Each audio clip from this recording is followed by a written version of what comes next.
Hey, you're watching Rapid MMA. This is the breakdown for Rose Namajunas versus Karolina Kowalkiewicz for UFC 201, the co-main event. Let me preface by saying I do think this is a very close fight. I think Rose is opening as a minus 240 favorite and Karolina at 145 or something underdog, but it's a close fight for sure, so let's get started with this breakdown. First thing I'd like to note is I don't think Karolina is 5'3". She's either 5'4 or 5'5". She's about equal height to Rose, with Rose maybe being a little taller.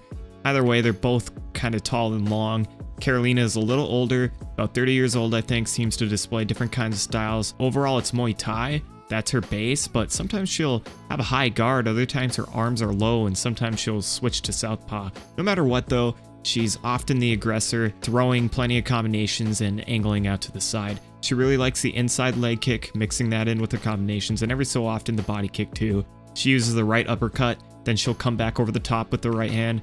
Her footwork is pretty decent, but she can absolutely get sloppy with it. She'll turn her hips so much that she'll start squaring up and eventually switching stances because she's favoring her right hand. She lands at a high rate, and therefore she gets countered at a high rate, but that's kind of her style, very aggressive.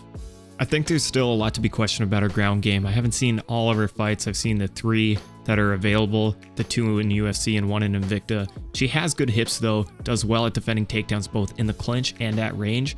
I think it's best to maybe try to take her down with a trip or a throw from the clinch, or maybe a single leg from distance. Turn in the corner and try to manipulate her weight. However, it will be hard to try to trip Karolina because of her Muay Thai experience, but it's been done before.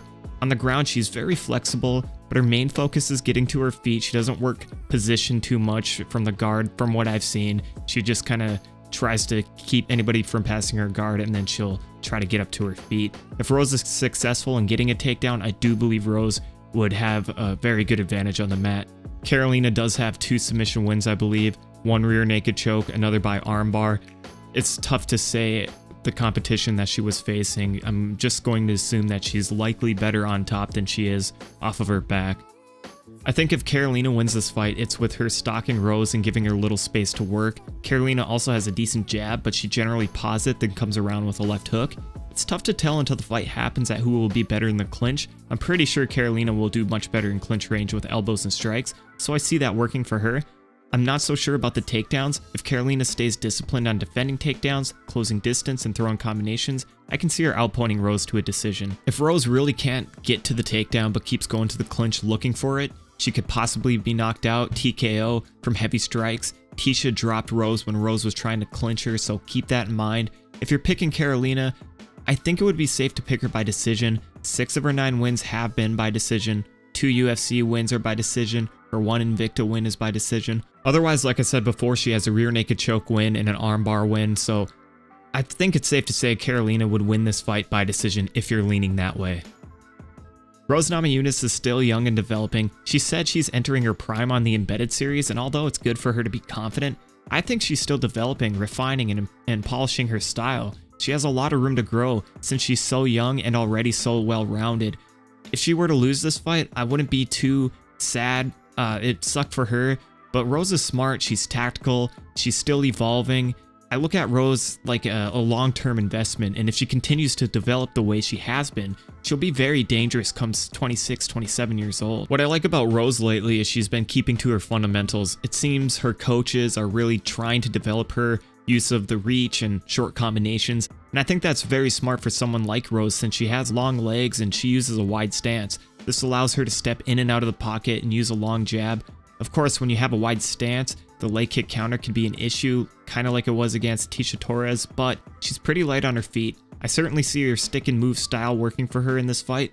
If she can stay long and stay basic with her jab and 1-2 combinations, she can make Karolina chase her. Rose will need to be careful when staying on the outside though, because Karolina will try to stalk her and pressure her against the cage and look for combinations. Throwing kicks is going to be risky too against Karolina for a couple of reasons, because throwing a kick means no movement. That means Karolina will try and take advantage of that in close distance. However, I think it's a risk worth taking. If Rose can keep a good range and mix up her kicks, that head kick will definitely open up. The other risk is takedown, whether it's from the clinch or at range. I think Rose will have more success with a throw or body lock. I do believe Rose's biggest advantage will be with top control on the ground. On the feet, I do think it will be closely contested. Rose lands 2 significant strikes while eating 2. Karolina throws 6 while nearly eating 4. This is why sticking and moving will be important against Karolina. If Rose can land 2 flush punches and dip out with only eating a couple, or rolling with the punches and making Karolina miss with those 3 and 4 punch combinations, those missed punches will stack up. Punching the air can be very taxing on the cardio. I wish this were a 5-round fight, especially in this scenario. If you're picking Rose, I'd say she'd likely win by decision. It's really tough to gauge what the grappling exchanges will be like. If you're confident that Rose can get this to the ground, go ahead and bank on the submission victory. Out of 5 wins, 4 have come by submission and 1 by decision. She also had 3 submission victories on The Ultimate Fighter. As I prefaced in the beginning of this breakdown, I think this is a super close fight. The odds show Rose as the favorite, but I think Karolina could impose her will if Rose can't figure out her rhythm on the feet or get it to the ground. However, I'm picking Rose to win. I absolutely see it being a close fight, but I like Rose's movement.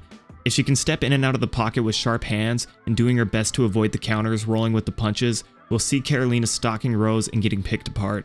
I think Karolina has a bad habit of getting countered with the right hand, and I see her coaches trying to exploit that in this fight. I think they'll also look to muscle Karolina to the mat.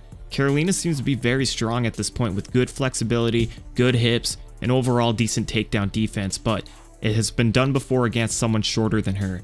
Rose has taken everyone down up to this point. She's not afraid to climb backs on the feet either. The moment Karolina exposes the back, I think Rose takes it. I have to go with Rose by decision. I just think the more the rounds drag on, I can see Karolina becoming more desperate, trying to close the distance. Karolina has this killer instinct where she wants to land as much as possible at the risk of getting tagged and sacrificing her technique. I have confidence that Rose and her coaches will keep her on track, use movement and technique over pressure and output. Very close fight, but I'm gonna say Rose Namajunas for a decision. So please leave your comments below, leave your prediction, tell me what I'm missing. Thank you for watching Rapid MMA.